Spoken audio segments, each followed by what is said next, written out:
સુરત શહેરમાં આજે આમ આદમી પાર્ટી દ્વારા કલેક્ટરને આવેદનપત્ર પાઠવવામાં આવ્યું, જેમાં દિલ્હીમાં આમ આદમી પાર્ટીની સરકાર દ્વારા અપાઈ રહેલી જનકલ્યાણકારી સુવિધાઓ ગુજરાતના નાગરિકોને આપવામાં આવે તેવી માંગ કરવામાં આવી।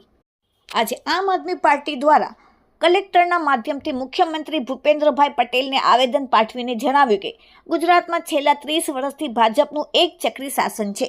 પંચાયતથી લઈને વિધાનસભા સુધી ભાજપ રાજ કરે છે। આટલા લાંબા સમય દરમિયાન કોઈ પાર્ટી શાસનમાં રહે તો એ રાજ્યોની મોટાભાગની સમસ્યાઓનું નિરાકરણ થઈ જવું જોઈએ, પણ આમ છતાંય ગુજરાતમાં મોંઘવારી અને બેરોજગારીનો દર ઊંચો છે। નાગરિક સુરક્ષાની સ્થિતિ કથળતી જાય છે। શિક્ષણ અને સ્વાસ્થ્ય જેવી પાયાની સુવિધાઓ માટે નાગરિકોએ દેવાદાર થવું પડે છે। ખેડૂતો ખેતી છોડવા માટે મજબૂર થઈ રહ્યા છે। દલિતો અને આદિવાસીઓ ઉપરના અત્યાચારો વધી રહ્યા છે। આજે આમ આદમી પાર્ટી સુરત શહેર મહિલા પ્રમુખ નીતાબેન પટેલે જણાવ્યું કે આ પાર્ટી બહુ નાની પાર્ટી છે, પણ એમ છતાંય દિલ્હીમાં છેલ્લા 10 વર્ષમાં અનેક ક્રાંતિકારી કાર્યો કર્યા છે। શિક્ષણ, સ્વાસ્થ્ય, જાહેર પરિવહન, વીજળી, પાણી વગેરે જેવી પાયાની જરૂરિયાતો વિનામૂલ્યે આપ્યા બાદ પણ બજેટમાં ફાયદામાં રહે છે। પાયાની સુવિધાઓ સિવાય અન્ય અનેક સુવિધાઓ દિલ્હીના નાગરિકોને આપવામાં આવી છે। હવે તો દરેક મહિલાને દરેક મહિનાને 2100 રૂપિયા પર આપવામાં આવશે। વિપક્ષ નેતા પાયલ સાકરિયાએ કહ્યું કે અલગ અલગ રાજ્યોમાં ચૂંટણી લડતી વખતે ભાજપ પર એવા વચનો આપે છે કે ભાજપ પર મફત ગેસનો બોટલ, મહિલાઓને 2500 રૂપિયા, પ્રસૂતાને 21,000 રૂપિયા વગેરે જેવી સુવિધાઓ આપશે, જ્યારે ગુજરાતના લોકોએ સવાલ થઈ રહ્યો છે કે જે ગુજરાતે ભાજપને આટલી સફળતા અપાવી એ જ ગુજરાતમાં આજે આ બધી સુવિધાઓથી વંચિત શા માટે છે?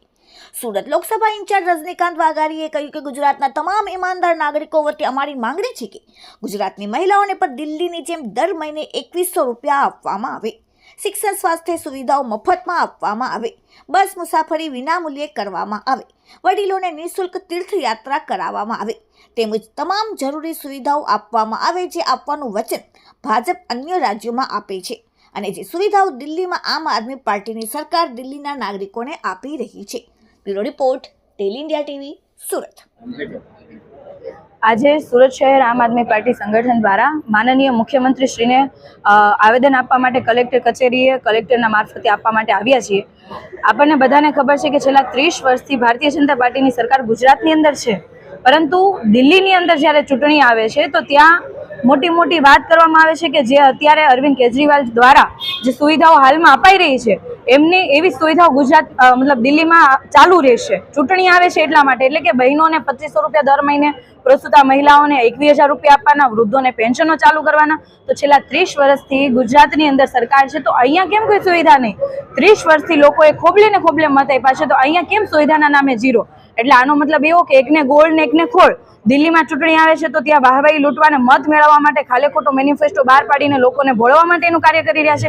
જો એમને ખરેખર દાનત હોય, ખરેખર જો એમને એમ લાગતું હોય કે ભાઈ આ સુવિધાઓ તમામ સુખાકારીની છે, જન કલ્યાણકારી સુવિધા છે, તો કેમ ગુજરાતમાં ચાલુ કરવામાં નથી આવતી? જે તે સમયે માનનીય અરવિંદ કેજરીવાલ દ્વારા આ તમામ સુવિધાઓ જ્યારે દિલ્હીની જનતાને આપવામાં આવતી હતી ત્યારે આ જ ભારતીય જનતા પાર્ટીના શાસકો, આ જ ભારતીય જનતા પાર્ટીના નેતાઓ એમ કહેતા હતા કે આ રેવડી છે, મફતનું ના ખપે। ત્યારે બીજી બાજુ આજે એમણે પણ ભાજપે પણ સ્વીકારી લીધું કે આ જન કલ્યાણકારી યોજનાઓ છે ને જે લાગુ કરવી જોઈએ, અને દિલ્હીની અંદર એવો મેનિફેસ્ટો બહાર પાડ્યો છે। તો અમારી એવી માંગણી છે કે ગુજરાતની અંદર પણ મહિલાઓને 2500 રૂપિયા મળવા જોઈએ, પ્રસૂતા મહિલાઓને 21,000 રૂપિયા મળવા જોઈએ, અને તમામ વૃદ્ધોને પેન્શન મળવું જોઈએ।